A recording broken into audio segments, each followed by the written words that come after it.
Shalom Bapak Ibu, salam sejahtera. Kita berjumpa lagi dalam devotional message pada kali ini yang berjudul Perjumpaan yang Mengubahkan part kedua, mengangkat kisah daripada seseorang yang bernama Nathanael.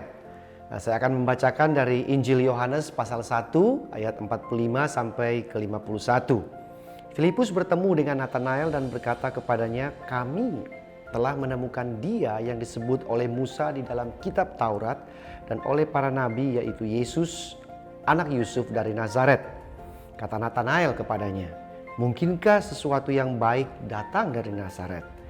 Ayat 47, kata Filipus kepadanya, "Mari dan lihatlah." Yesus melihat Nathanael datang kepadanya lalu berkata kepada dia, "Lihat, inilah seorang Israel sejati, tidak ada kepalsuan di dalamnya." Kata Nathanael kepadanya, "Bagaimana engkau mengenal aku?" Jawab Yesus kepadanya, "Sebelum Filipus memanggil engkau, aku telah melihat engkau di bawah pohon ara." Kata Nathanael kepadanya, "Rabi, engkau anak Allah, engkau raja orang Israel." Ayat ke-50, Yesus menjawab katanya, "Karena aku berkata kepadamu, aku melihat engkau di bawah pohon ara, maka engkau percaya? Engkau akan melihat hal-hal yang lebih besar daripada itu." Ayat 51, lalu kata Yesus kepadanya, "Aku berkata kepadamu, sesungguhnya engkau akan melihat langit terbuka dan malaikat-malaikat Allah turun naik kepada anak manusia." Poin yang pertama yang kita dapat ambil daripada kisah Nathanael ini adalah kebenaran itu membebaskan dan mengubahkan. Ya, jadi kebenaran itu sifatnya membebaskan dan mengubahkan kita. Hanya jikalau kita mau datang kepada Tuhan di dalam sebuah kejujuran dan keterbukaan. Jadi kebenaran Tuhan akan membebaskan diri kita jikalau kita datang dalam kejujuran dan keterbukaan.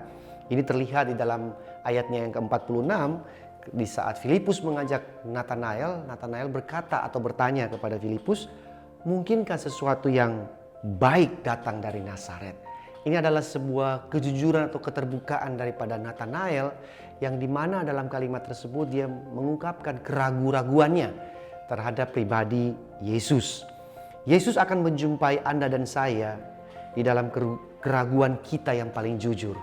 Jadi ketika kita datang kepada Tuhan dalam keraguan kita, kekhawatiran kita, kecemasan kita yang paling jujur, kita akan bertemu dengan Tuhan di sana.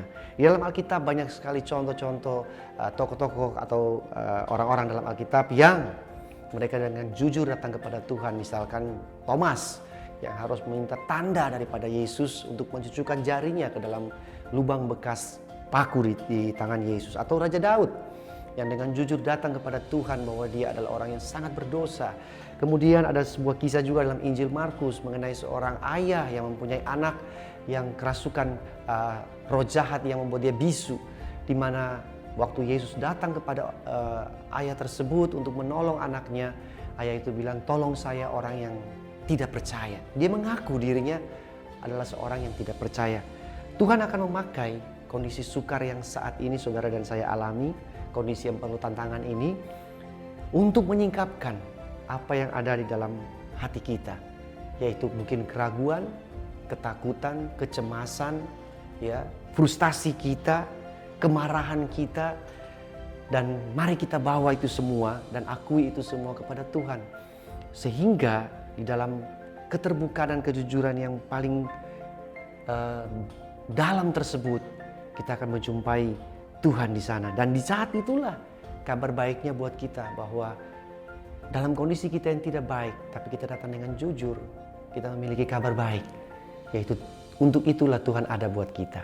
Kabar baiknya adalah Tuhan siap menolong kita, Tuhan siap membantu kita di saat kita datang dalam ketulusan kita kepada Tuhan.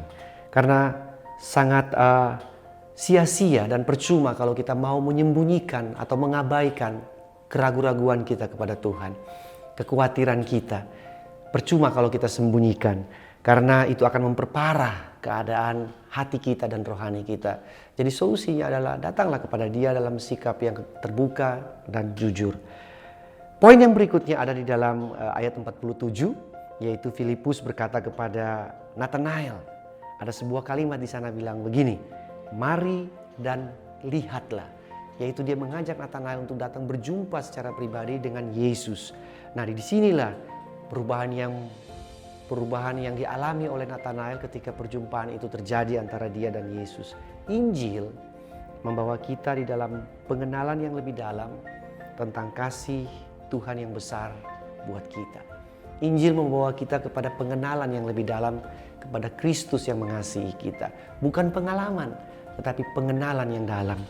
Sehingga di saat kesukaran datang dalam hidup kita, ketika tekanan datang dalam hidup kita, kita tidak akan goyah.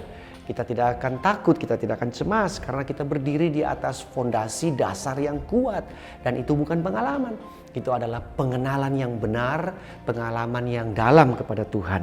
Ada 2 pertanyaan seperti biasa yang saya akan sampaikan buat Bapak Ibu untuk dipakai dalam diskusi kita dalam Komsel. Pertanyaan yang pertama adalah, hal apa yang ada di dalam hati kita yang harus kita terbuka dan jujur kepada Tuhan sehingga kebenarannya itu membebaskan kita. Jadi pertanyaan yang pertama adalah, apa yang ada di dalam hati saudara yang saudara perlu terbuka dan jujur kepada Tuhan sehingga kebenaran Tuhan itu datang kepada kita dan membebaskan kita dalam sebuah perjumpaan dengan Dia. Pertanyaan yang kedua, apa yang akan saudara lakukan agar saudara lebih mengenal Kristus lebih benar dan lebih dalam?